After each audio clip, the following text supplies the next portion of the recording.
Good morning. Hello. I'm glad that you're here. Welcome to Dev by Design. We meet every Monday morning to talk about design principles and how you can level up your UI design by learning some of the foundations of design. I feel like I said design approximately 20 times in that sentence. I'm just going to roll with it. We, just to recap kind of what we've been doing on Dev by Design, we had a whole unit several weeks in a row where we talked about color. And then we took a little break. We had a great guest last week with Vinod and talked about designer-developer collaboration. Today, we are moving into kind of our new section. We're going to be talking about layout, talking about organizing the elements on your page, about guiding the eye through the page, about how you can emphasize things and de-emphasize things. And basically, with layout, the goal is just getting the viewer's eye, or in our case, the user's eye, to go where we want it to go, and to get them to pay attention to the things on the page that are most important. So that's what we're going to be diving into today. And we're going to keep talking about a whole bunch of elements related to that for the next probably month and a half. But today we are talking about Gestalt theory, which I will dig into momentarily. Amazing steak in Vegas at Wolfgang Puck's place. Yeah, it's 10 a.m. here too. And I'm like, I could do a steak breakfast. Steak and eggs is a thing, right? That's valid. Steak's a breakfast food. But anyway, so if you have ever had the experience of listening to a client try and give feedback on design, you've probably heard that phrase, like, I don't know exactly what I'm looking for, but I'll know it when I see it. So like, let's just keep iterating. I'll be able to tell you when I see it. That is, without a doubt, one of the most annoying things that you can hear as a designer. It just starts to grate on your soul, that idea of like, I'll know it when I see it. Like, it's right up there with, can't you just make it pop? But in my experience, when people are saying that, annoying as it might seem, what they're really looking for is unity. They feel like the piece doesn't feel cohesive enough, doesn't feel right. And like, unity is kind of an ambiguous word, especially in design. It really just means all the elements on the page feel kind of congruous, like they're there for a reason, they're serving a purpose, they look like they belong there. So when something just doesn't feel right, it's that kind of fuzzy, like off feeling when looking at a design, it's likely because there's some piece in the puzzle of your design that you've put in that actually isn't the right fit. The whole rest of the puzzle can be completely perfect, but if you have that one piece that like is kind of sticking out or it looks like you had to kind of wedge it in there, you will always notice that first. And like everything that we talk about here, before you start to kind of get frustrated or think that like this is something you're just going to have to keep guessing at and keep trying and like seeing what happens, let me reassure you that, like color, there are scientific principles of layout that you can use in order to create compositions that have that feeling of like intentionality and unity. One of the most popular of these is Gestalt theory, which is going to be our focus today. We'll see if we can get through all of it because there's a whole bunch of Gestalt principles. We'll just start talking about them and see how many we get through. If we have to take a break and pick it up next week, that's fine too.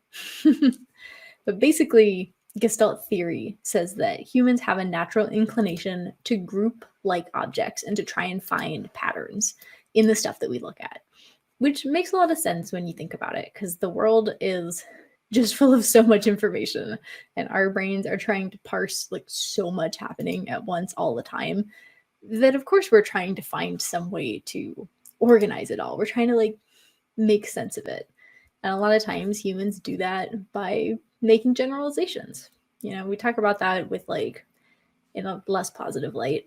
we make stereotypes, you know, we make assumptions, we group things together, we try to find shortcuts wherever we can, because if we had to look at every single thing, every single piece of visual input coming our way and make sense of it individually, we'd just be completely overwhelmed all the time. But we do the same thing in design. We look at things and instead of like literally working our way through every element that we see in a design. We do a big, like we sweep, our eyes sweep through the page, and then we start to kind of group things, and we go like, okay, this is over here, and those all go together, and this is this, and this all goes together, and it's not what I need, so I don't actually have to look at it right now. Or it is what I need. I can focus on this, and I can ignore the rest of this other stuff. It's just our brain's way of trying to be as efficient as possible. And so Gestalt theory identifies like 6, some people say 7 main patterns that humans use to group and try and make sense of all that information. And those things are similarity, closure, continuity, proximity, figure ground, and symmetry. The other one that sometimes gets included, but not always, is called common fate. We will look at that too. These can apply to more than just visual design, but these main principles have been used as guideposts in art and design since this theory kind of first gained popularity in the early 1900s. And these are important because if we know what these principles are and how they work, we can start to take advantage of them in order to organize our designs, our user interfaces in ways that really naturally lend themselves to these grouping principles. Basically, if we can give the viewer's brain what it's already kind of expecting, it makes it that much easier for our users to kind of figure out what's going on in our interfaces and then start to extrapolate that information into logical guesses about how the rest of the app is organized. Like, how is this useful? Well, if you've ever run a usability test or you've ever participated in one, you might have heard the guide ask the user, what did you expect to happen here? That's because we, like humans, users, are constantly kind of forming theories and expectations about what's next. We're extrapolating based on the information that we currently have. So we have this like, what do you think will happen when you click on that button? Or like, what options do you assume you'll see when you expand that drop-down menu?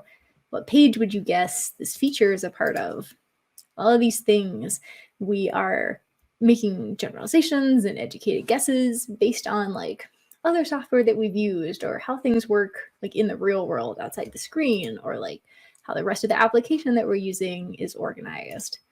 A lot of these guesses are based on those Gestalt principles, even if we're not consciously thinking through like, this looks similar to this, so it must be this. Like our brains just make those kind of shortcuts. So when people say that something is intuitive, like an application feels really intuitive or it feels natural, this is kind of what they're talking about. They mean that the interface has been organized in such a way that the user's theories, their guesses about what will happen next, are usually correct. Finally, it is important to know all of these rules so that you can effectively break them. A huge part of design is knowing when it's okay to break the rules and when that can be used to your benefit as opposed to just in a way that confuses the user, right?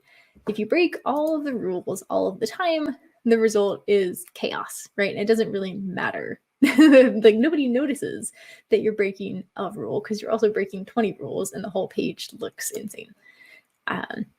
But if we can break one rule and everything else is kind of what people are expecting, that one thing can feel unique or different or surprising or possibly even delightful if we do it correctly. Because if we always get what we always expect, we also start to get bored, right? Like there's nothing new, there's nothing that catches our attention, there's nothing that intrigues us. So as designers, we need to be able to identify when our content will allow us to break the rules, to be a little bit playful. And if the content in and of itself is really complex, then that's something we shouldn't bother with, right? Like if there's so much going on that it's already going to take a huge amount of the user's attention just to understand it, that's not a time to break the rule. Whereas if the content is simple or it's something the user has seen a bunch of times, then that might be an opportunity for us to take some risks, and introduce something new to our design that can feel interesting or novel without overwhelming them. So all that being said, that was a lot of introductory material, I know. So let's get into the Gestalt principles themselves. We're going to walk through each one and kind of talk about how it works and like why it works, and then how we can use it in UI designs. And for this, I'm going to leverage some of my slides from this upcoming talk. You guys get to be my guinea pigs, so thanks. But mostly it's just I have good examples over there.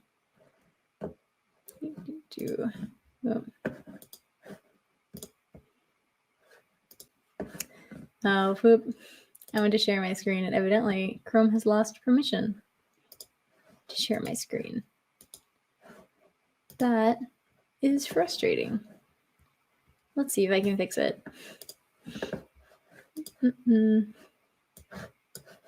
Let's see if I can fix it while I'm live. What a fun time for all of us.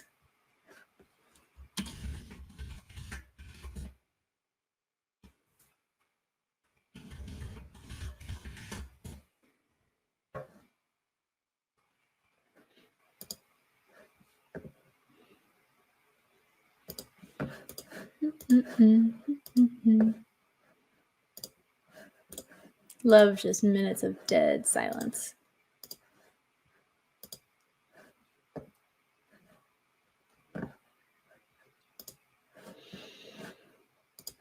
Will I be able to do this without restarting Chrome? Yeah, absolutely crickets. Sorry, friends. I have no idea why Chrome has decided that all of a sudden it no longer has permission to share my screen when I didn't do anything different. I do think I don't want to stop and restart the broadcast, but I don't think I can share my screen without it, and that's going to be really hard. Let's see. Let's see if I can do this a different way. Share my slides directly through here without having to actually share my screen. Thanks for hanging in. Extra Monday-y, right?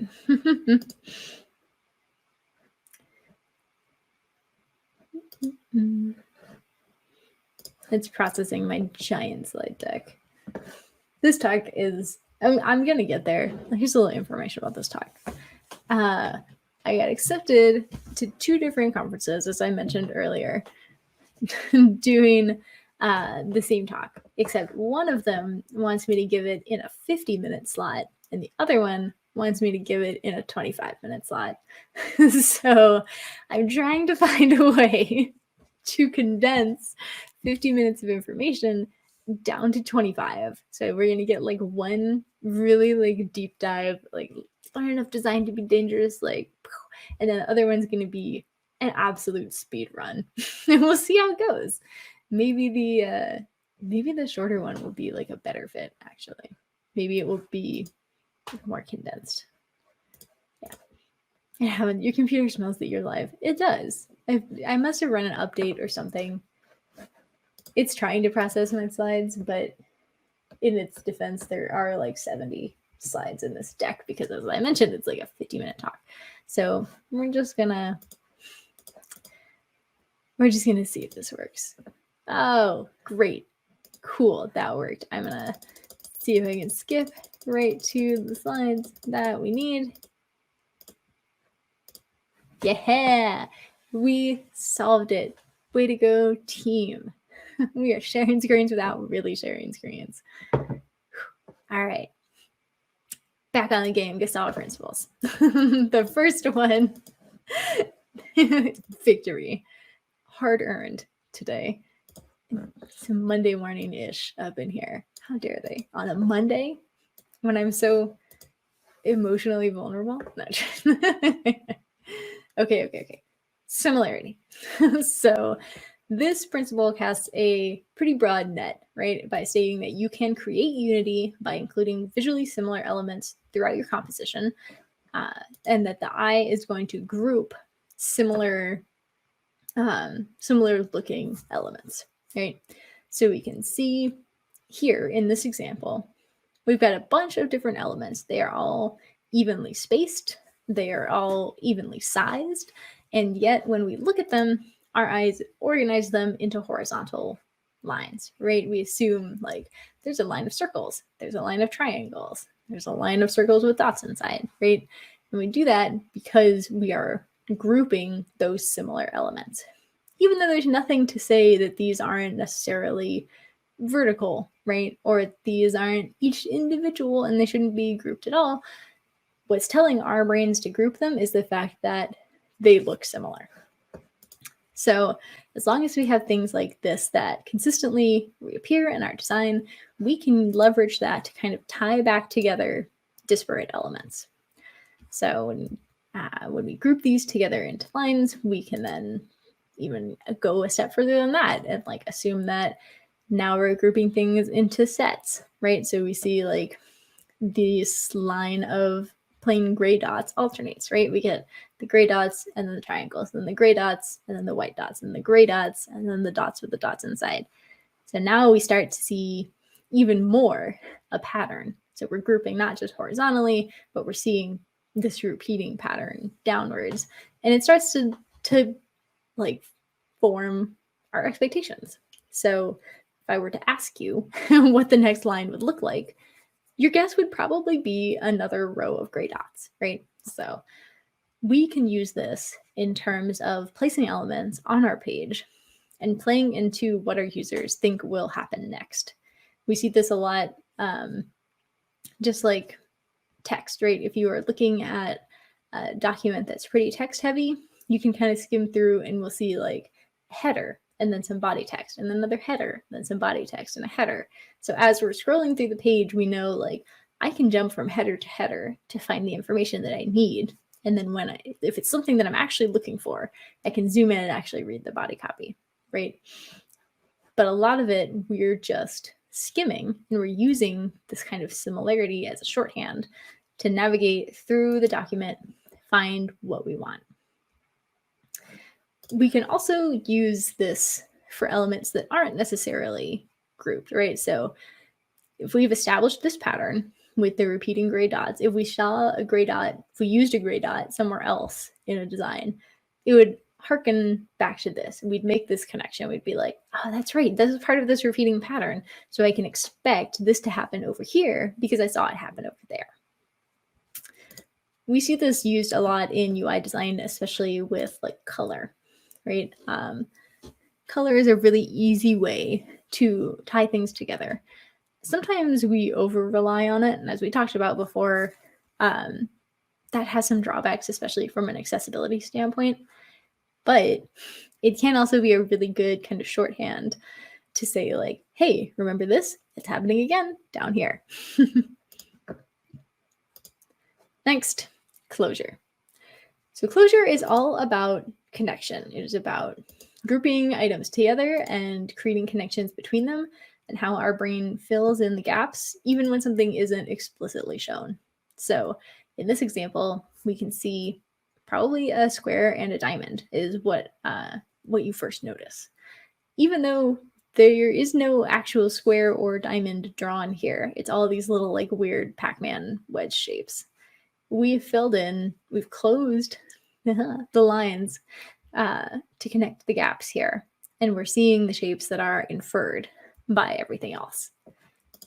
So when it comes to UI design, it's not so much that we are using it in like visual illusions like this. Like this is a fun kind of party trick, but it's very rare that you would do something literally like this in a UI design. What's important here is that we're talking about how our eyes move between the elements. So even though there is no line connecting like each one of these wedges, our eyes move between them in a pattern that closes it, right? So we go all the way around on the square, or we go all the way through the diamond. So by using something like this, we can control where the user's eye moves next on the page. A lot of times when we're talking about closure, we're talking about creating visual lines for the user's eye to follow by using either repeated elements or placement of elements to move the user's eye through the design in the order that we want them to go. And we'll talk a little bit more about how we can like control that flow. We're going to talk about visual hierarchy later, and that has a lot to do with it on what attracts the eye and how we can like start to draw those invisible guiding lines through our own designs. But for now, what's important to know is that this is based on this Gestalt principle of closure, assuming that we want things to feel finished. We want things to feel complete. We want them, we want them to make sense. I think is really probably the takeaway for all of these, is that we desperately want things to make sense. And when we look at something like this, these like 4 wedges don't make a lot of sense. But these shapes, those are something that we recognize. Those are something that makes sense to us. That's what we're looking for. Continuity is kind of along the same lines. It's basically extrapolating from that first idea of closure and saying like, okay, what if we push this to the next level? The law of continuity says that when our eyes begin to follow something, they will continue along that path until they are interrupted, and empty space is not an interruption. We will always seek out the smoothest path. We will even create paths where they might not actually be. The really important thing here that's really different from the closure is that idea of interruption, right? So when we were looking at this, there's nothing that interrupts here. There's nothing that stops our eyes from moving from one wedge to the next and completing that shape. But if there was like a hard line drawn through the center of any of these, it would redirect us. We would catch that line and follow that instead of moving to the next shape. Continuity and closure can feel similar because they are both about the connections that we make between objects, but closure is about creating those paths and continuity is about how we follow them and how we are diverted from following them. So something that's really cool that is something you can use right away is that humans will always scan a page or a design in a Z pattern, right? So they will start at the top, move across, skim down diagonally across the page, and then along the bottom. The start of that Z depends on whether it is a left to right or a right to left language. So you might start over here and do kind of a reverse Z, or you might start this way and move across. But either way, no matter where they start, they will scan across the top, diagonally to the opposite corner, and then across the bottom. When we know this, we can position the elements of our page to grab the eye along its natural path, right? We see this like all the time in website design. That's why there are headers, and then you see usually something big and eye-catching right in the center, and then there's a footer, right? I would show some examples of this, except that I cannot share my screen. What a fun time for all of us. We're stuck with these slides. But I am confident that you have seen a website before, and so can imagine this in your head. Or go just pull up literally any website and use it as an example while we talk. But yeah, most of the time you will see in all green screens over here. Absolutely no websites. I just staring at a blank screen forever. Actually, I know y'all are looking at Twitch. Let me pull up Twitch so that I can remember what it looks like. So right, you're on Twitch. Obviously, we are left to right English reading folks, most of us, at least on Twitch. Twitch is based on that. So you get your logo, you scan across the top, right? And so you get the couple of links that they think are most important, that like following and browse, then the search bar, huge. And then on the other side, your user information, series of icons kind of there. Then you cut across, right? That's where the video is. So that would be kind of the next thing you see is the video window, the big play button. You've got the sidebar, but it's over on the side that you're kind of like, it's not where you skim first because it's not as important, right? The like follow channels, the recommended channels, it's not as important as the video that you're watching right now. Then back across the bottom. Here on Twitch, usually you get the information about the channel, right? So along the bottom for me, Code It Live, our logo, the tags related, and then kind of the subscription information, some of the less important stuff over to the right. But you can see it's organized in a way of importance, right? So like where you are, the top things that you will probably do, the video itself that you are watching as you skim across, and then kind of tertiary, that information about the video and about you, you, the user. So I'm going to skip the section where I was using Twitter as an example because we used Twitch instead. But basically, we can use this ourselves to choose the most important things and place them along that Z path. And then the things that are less important, we can put in those like dead zones, right? So you get kind of this triangle on one side, triangles on either side of the Z crossbar. And those are kind of where you can place things that need to be on the page, but aren't necessarily the most important. The things that people are going to interact with all the time, or the things that will keep them engaged with the application itself. Next, proximity. So proximity has to do with grouping items together based on how close they are to each other. When there are objects that are nearby in a layout, your users will naturally group them together, even if they look seemingly unrelated, right? So you can see in this example here, we've got two elements that look similar and are placed similarly to each other, and we group them into like a left side column. Whereas there's this other element to the right, it looks also the same, but there's distance in between it and the other two. There's that middle ground distance. And that is enough for us to start thinking of these as columns, right? We've stacked these. We've assumed those two on the left must be related. Those are a column of information. This one on the right, different column of information. This is something that we need to be aware of in our interfaces because it can be a real double-edged sword. On one hand, it is super handy, right? Like this is a powerful tool that we can use to our advantage right away to tell users that UI elements are related. We can use it to break up huge amounts of information into more easily parsable chunks. We can use it to make important elements stand out from the crowd by kind of consciously separating them from a proximity standpoint, moving them a little bit further away from the others to make them more noticeable. However, if we are not being conscious of it, we can really easily create misleading associations between UI elements that will come back to bite us. I think this is a mistake that lots of beginner designers make, kind of not being aware of the proximity and the relationships that they are creating between elements and the assumptions that come along with that. If you're putting things right next to each other and you're kind of creating unintentional groups of elements that don't actually have anything to do with each other, that's a really unintuitive and difficult experience for your users. They have made assumptions that are then proven to be incorrect, and that kind of throws them off their balance. So, good question. What if you flip the elements in column 2, but use that to move them closer, like create a feeling of it being the same thing in 2 columns?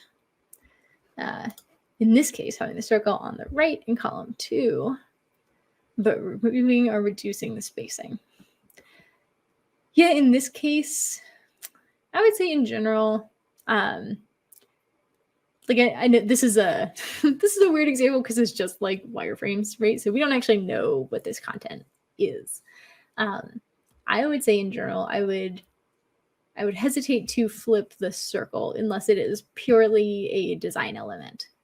So when I look at this, the assumption that I'm making that might be incorrect is that this looks like a comment, or like this looks like a user profile picture, and then some kind of information, and then something they've written, right?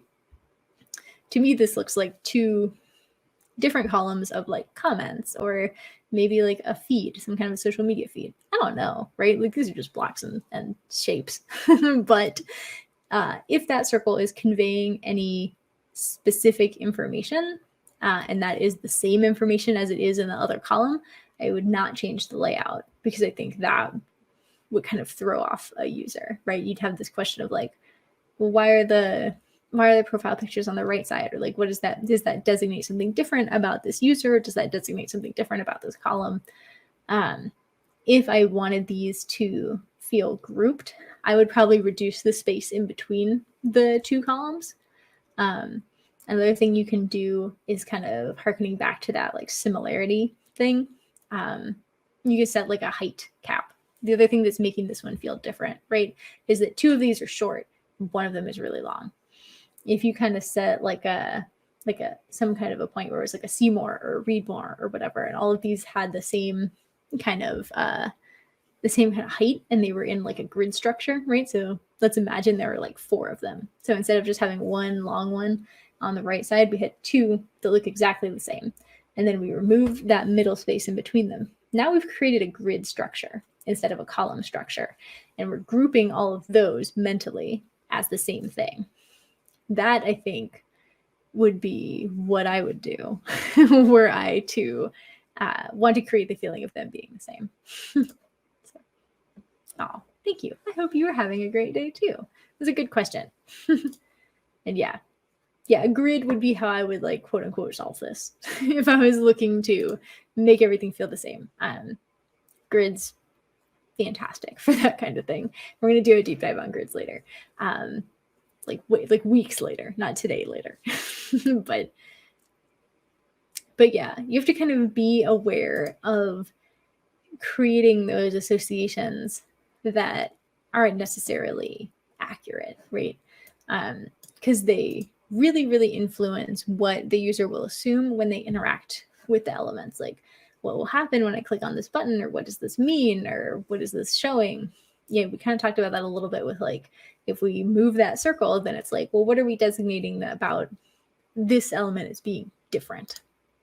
You know, or even if we set it apart like this, like, why is this one longer? Why does this, if it's a person, why does this person get more space? Why is this opinion more important? Should I be paying more attention to this because it's more detailed? We start to get that kind of churn.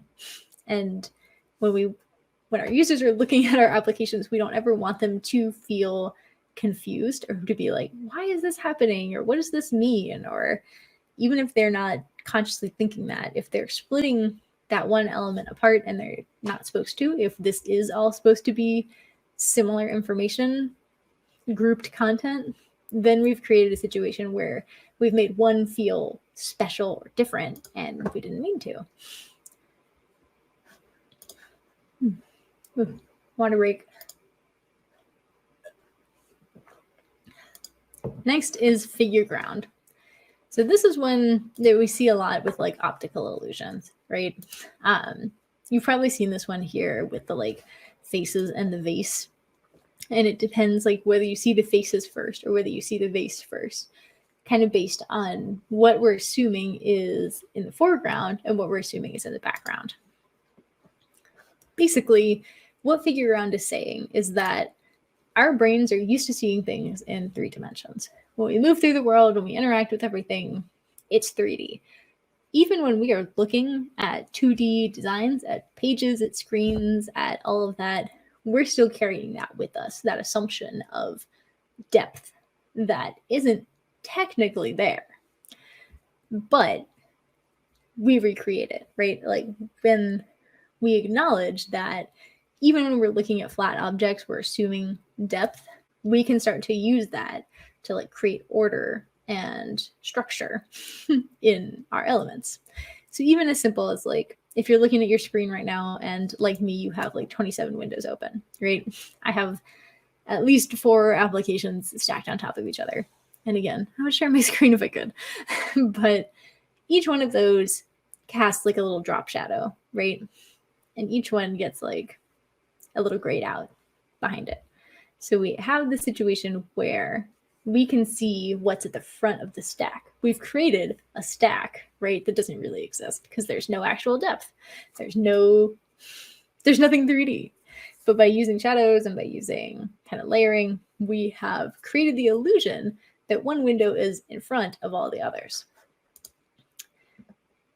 We humans will always try to identify part of a design as the figure, the thing that is closest to us, and therefore the thing that is most important, right? Because again, this kind of like, it comes from like feelings of safety and like, really, really old things that are ingrained into how humans process information, is that if something's really close to us, we should pay attention to that first. That's providing the most immediate, like, possible threat. So we need to be, that's the thing we need to focus on. Things that are further off, we can get to later. So even when we are looking at things that are flat, we are still identifying things that are the figure, the object of focus, and things that are the ground or the background. But this one, with this optical illusion here, they're using value. Remember we talked about that with color? They're using value to kind of identify which is front and which is back. So for most people, and again, if you kind of look at it and you know what's going on, you can switch back and forth. But for a lot of people, they will see the darker gray color as the background, because this idea that like things further away, darker, shadowed, etc.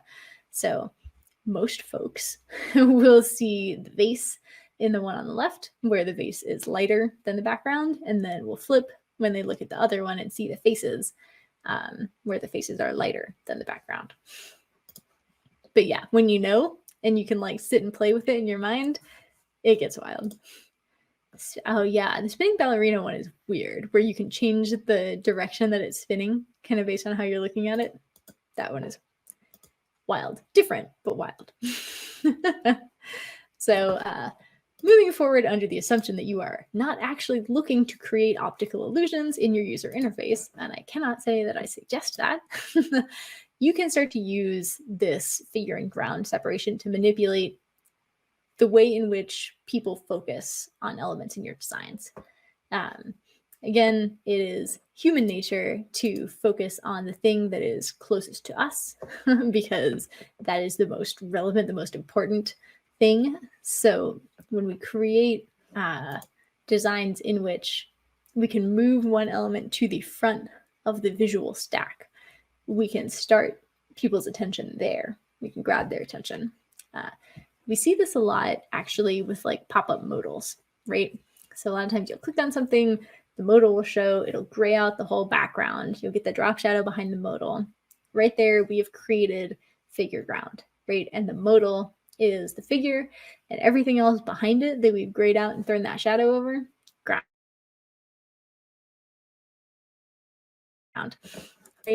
That one is pretty, I don't want to say aggressive, but like that one's pretty clear, right? Like when you only have one element that you can see clearly and the rest is grayed out or like blurred, then yeah, of course, that's the only thing you can focus on.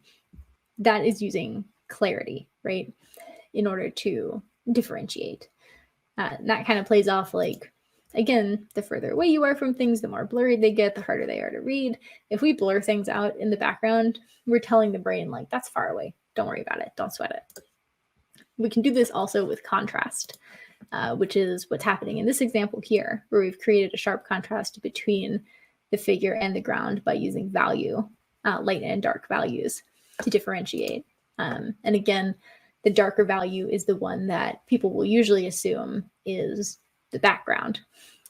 We can do this with size, and that kind of works the same way. Like when you think about perspective, right? The things that are closest to you are the biggest, and things that are further away look smaller, like looking down a road, and as the like thing where it comes to a point. You can do this in your designs as well by creating something that's large up here and like things that are smaller over there, and we will focus on the larger thing first because it feels most immediately relevant to us because we're imposing 3D. We're imposing 3D structure on 2D structures. You can also do this a little bit with separation. And again, that kind of hooks into, a lot of these play together, right? That hooks into this proximity thing. When we have one object that is really standing out from everything else, it kind of clues us in that like, this is the most important thing. This is the thing that I should be paying attention to first. You can kind of imagine like almost a spotlight on that thing.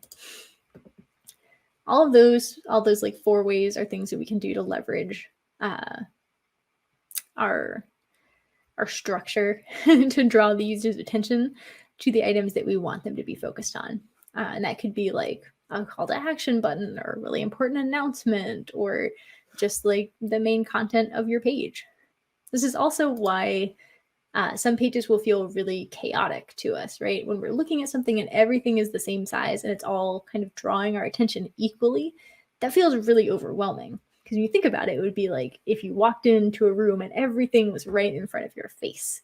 It was all exactly here. And you were like, whoa, hold on. Like, yikes. So when you look at a page and you feel overwhelmed, or it makes you feel possibly even like anxious or stressed, you can mitigate that feeling by starting to create some distance, creating some depth, and only surfacing the things which are most important. Optical illusion interface sounds fun. That sounds deeply challenging. UI design challenge mode. All right, next, we might actually make it through all of these today. We're getting really close. Next is symmetry. So symmetry is another one of those principles that can be just as effective for us when we choose not to use it as when we do.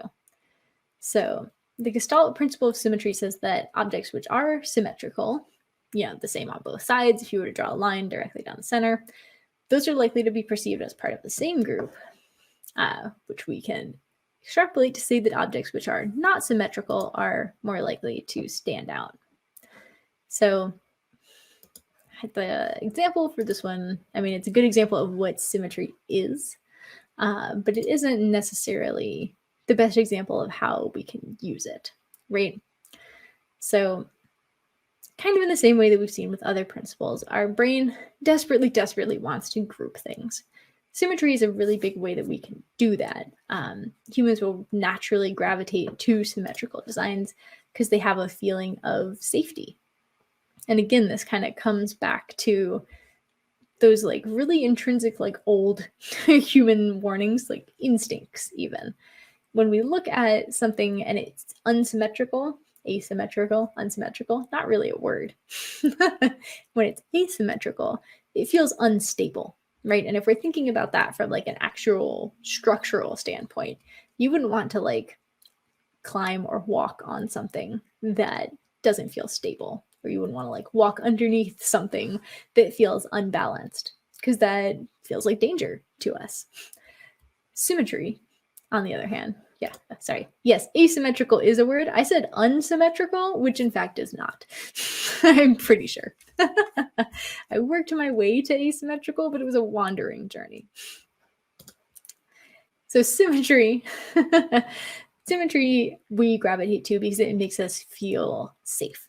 And in fact, if you kind of take a look around at the objects around you, wherever you are, probably like on your desk, most of them will be symmetrical. Symmetry is really practical. Again, from a like actual object standpoint, it ensures balance and like stability and safety. From a visual standpoint, it kind of works the same way, right? It feels right to us. It feels correct. Symmetry is also pretty easy to do, right? Like it's something, again, that we kind of naturally want to create. So you have to really think about creating asymmetry intentionally, and try to kind of figure out how to do that in a way that still feels good. So a lot of times when people are sitting down to make a design for the first time, even without instruction, they will create something symmetrical. And that's okay. There's nothing terribly wrong with that. Yeah, hold on, let me catch up on the comments. Yes, good old asymmetrical Aztec. Yeah, having grouped objects not be symmetrical is very evil for people on the spectrum. As it turns out, all of us hate that. Probably more sensitive to it, folks on the spectrum, but it is something that will create feelings of unease in just about everyone. And again, it might not be as strong, but if you really sit and look at something and try to figure it out, like you'll probably feel a little unbalanced or like a little off. There's that kind of natural desire to like want to shift things back in to like, to like straighten a picture that's hanging off balance on the wall. It's just something that's intrinsic in humans, and it's interesting and weird and fun, I think. Super symmetry. See myself out. Yes, thank you. So we'll see this a lot of times on websites again, right? Like, tend to be pretty darn symmetrical. You can create, the other thing that's worth noting, you can create balance. You can make things feel effectively like similarly weighted without them being perfect mirrors of each other. So you can kind of leverage this idea of symmetry without necessarily having to do exact mirror images. Again, little teaser, we will talk about balance later. We've got a whole one of these dedicated exclusively to balance and the different kinds of balance and symmetry that you can create without necessarily having to be like draw a line down the center mirror images. But for now, worth knowing that symmetry feels comfortable to us. It's something that we want. And when things feel asymmetrical, A, it makes us feel off, and B, we want to move things back. You can leverage this in some ways to make that one item that's like standing out, the thing that's making it asymmetrical, it does draw our attention. So we can sometimes leverage that in design. But again, like asterisk, it comes with that weird feeling of being off or wrong.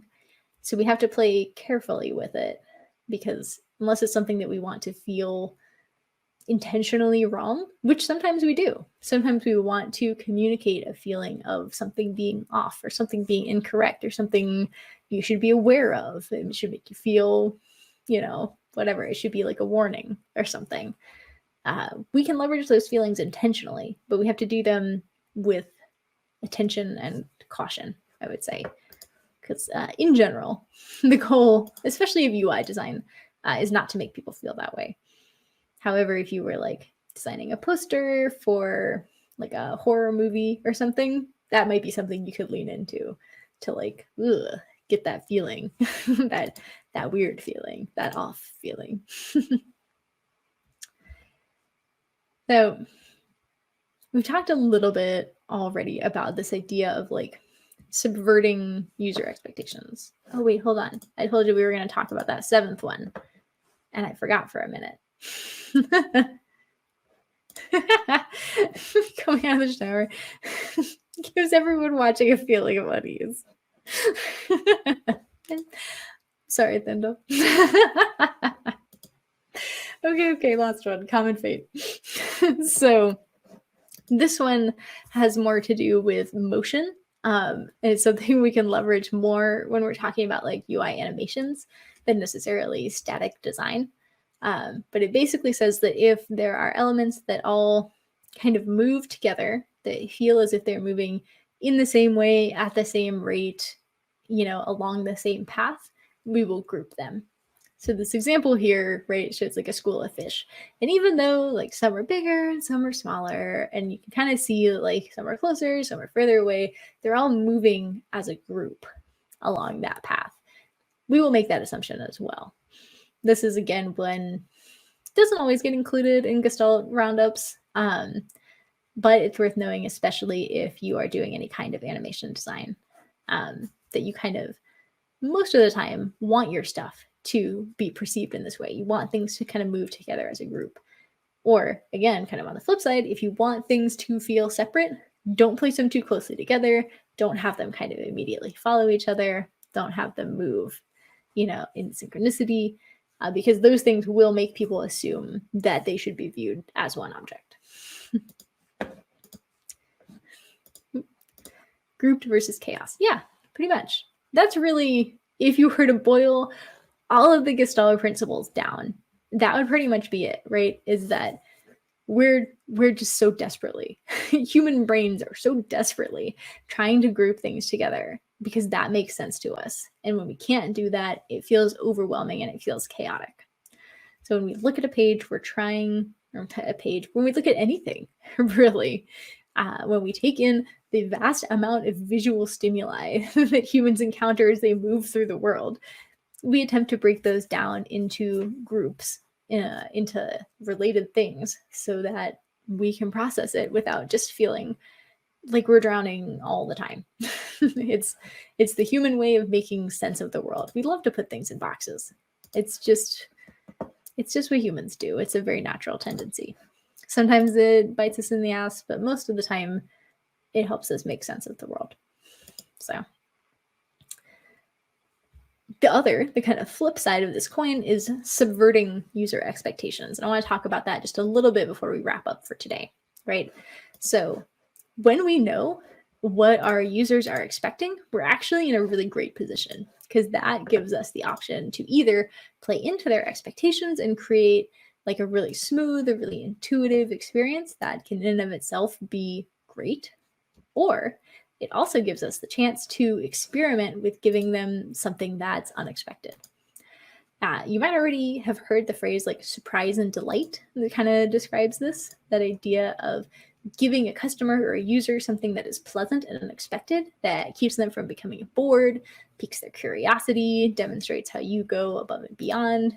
It's one of those ideas that's, of course, like really great in theory and then really hard in practice. Because you can't create surprise if you are always giving people exactly what they expect. And when you get that right, it can feel really good, right? It can be like, I think maybe the easiest way to think of it is the way like different people will react to a surprise party. So I'm one of those people that does not enjoy surprises. Someone threw me a surprise party once when I turned 21, and I remember feeling just like on edge, very overwhelmed. It was like I came back and all of a sudden my apartment was full of people and I didn't know that they were coming, and I was like, I felt really on the spot. Whereas on the flip side, some people will really enjoy that, right? When they walk into a room and everyone like jumps out and says surprise, they're like touched and excited and thrilled, and like it's kind of the same with our users, whether they react to a surprise with like or they react to a surprise with like it is going to entirely depend on the user themselves as well as the situation that we've created, right? The user themselves, that is mostly out of our hands as a designer. We can do some user research, we can talk to people, we can kind of identify the types, again, grouping things to make them easier to process.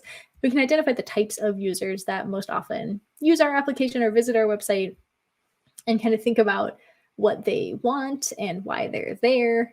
And based on that, we can make informed decisions about whether or not they would enjoy a surprise. So like if you're making a banking app, if you work for a financial institution, surprise, probably not the thing that you want to leverage. That's probably not going to make your users happy. That's not why they're there.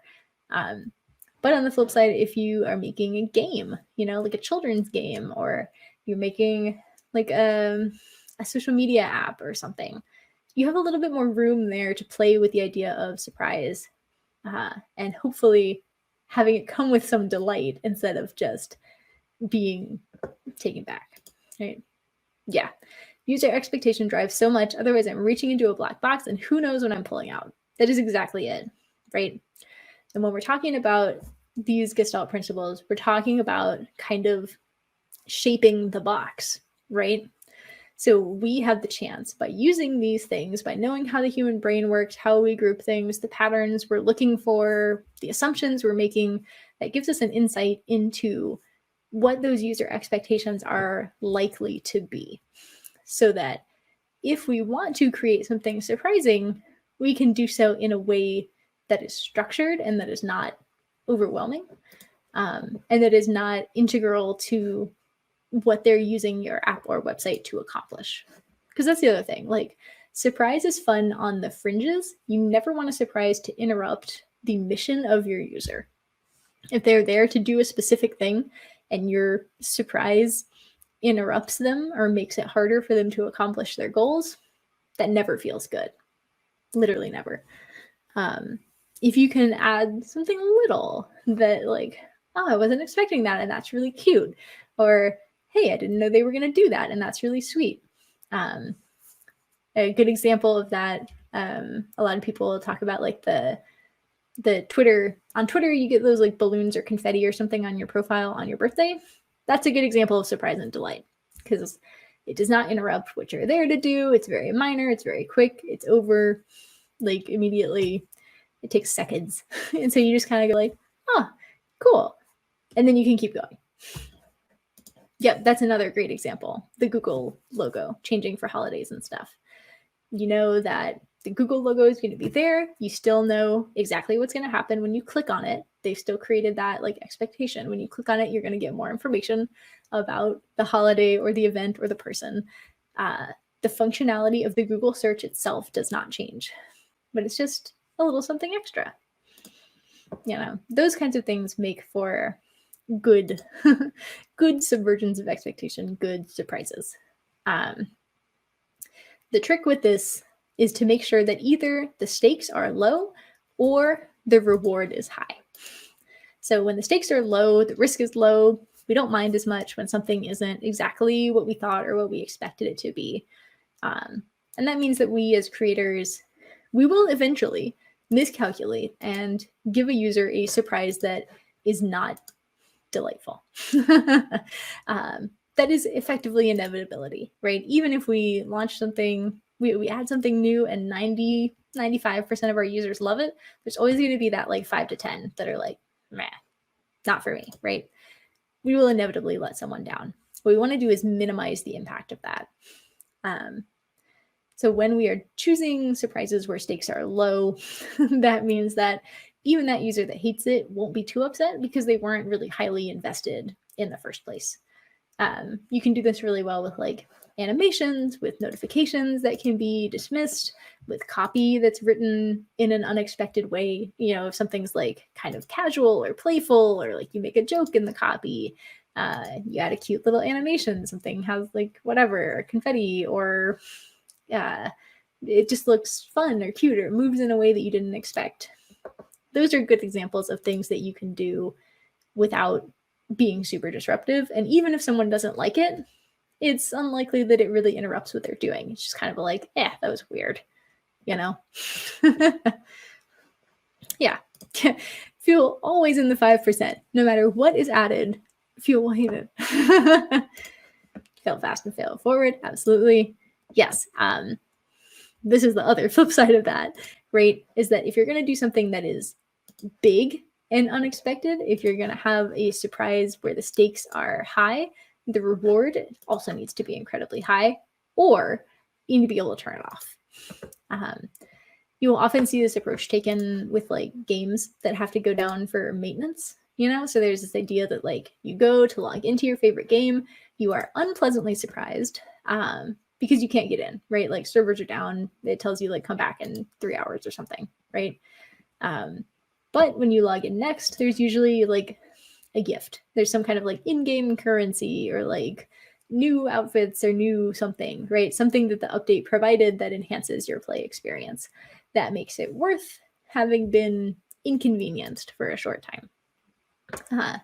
In UI design, I think one of the really common examples of this is like rolling out a new layout, right? So that feels very high risk, high reward, because a lot of people, not just Fuel, will not enjoy layout changes. Even if that objectively makes the design better, it throws people off. It moves things around from what they were expecting. They have to reorganize, figure out, yep, don't move my buttons. That is exactly it.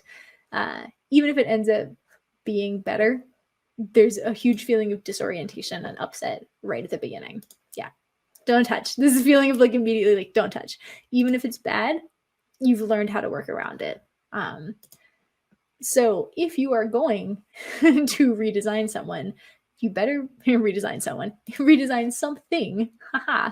If you're going to redesign something, you better be A, sure that redesign is way better, and B, usually it's nice to have some kind of like easing in period, like where you preview the new design, you're like, you can still toggle back to the old design for now, you know, some kind of phase out, or just like an optional theme entirely.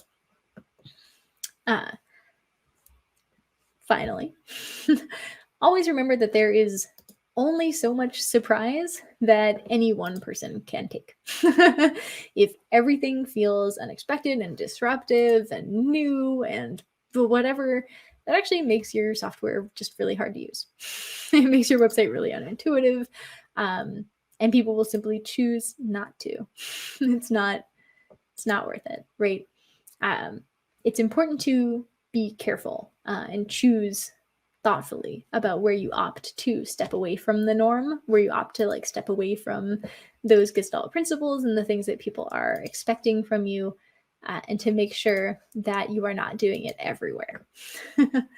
And also to make sure that you are accompanying those deliberate choices with lots and lots of user testing to confirm the assumptions that you are making on your end. Human brains really want to organize disparate elements into things that make sense, and we do it in very specific ways, right? We just talked through a bunch of them. The more we can leverage this as designers, the more intuitive our work will be, and the more we can break them with intention and thought, the more interesting our work will be. But everything in moderation, including moderation. That's all right. I'll step off my soapbox and check some comments. Yeah, you're pushing my buttons this way, moving them. Absolutely true. Oop. Make you the mouse and move your cheese. Everyone just wants the cheese. Yeah, honestly, like our goal should always be just to make things as easy to accomplish as humanly possible. You see the Steam design choices. Yeah, you are welcome to throw links in the comments. Weirdly enough, I have a really hard time clicking them personally because of SteamYard doesn't let me highlight things in comments. So I have not seen it. I'm very curious now. I would pull this up and share my screen, but I can't. As those of you who were here earlier know. I will check it out later. I do unit testing so I don't have to do user testing. That physically hurt me to read. Why? How? Must you? Moderation of moderation. And that is actually a quote. I can't take credit for that one. I want to say that's Oscar Wilde, who said everything in moderation, including moderation. Let me do a quick Google so I can tell you that's true. Yes, it's Oscar Wilde, who said everything in moderation, including moderation. I think it's a really good one. I use that a lot. But I get credit for sharing it. I'm glad. Steam design. Do whatever you want. We don't care. 11 different graphical profiles for search biases. Oof. Yeah, that's sounds like someone needs a little interface inventory. But all right, we've covered more than I thought we were going to cover today. Honestly, I feel like this was a fun conversation, and thank you guys in the chat. It's a lot of fun when you guys participate and rant and vent and share your opinions, and I love that. But hopefully this was insightful. Hopefully it gave you a little bit of a peek into the weirdness of the human psyche, the things that we assume and don't assume when we look at a design, when we are trying to make sense of elements on the page. But yeah, thank you guys so much for joining me. Hope you learned a little. It was really nice to hang out with you guys. It was like a Monday morning for me, so it was a really great start to my week. Hope you guys all have a fantastic week, and I will see you back here, same time, same place, to keep talking about layout next week. Have a good one, y'all.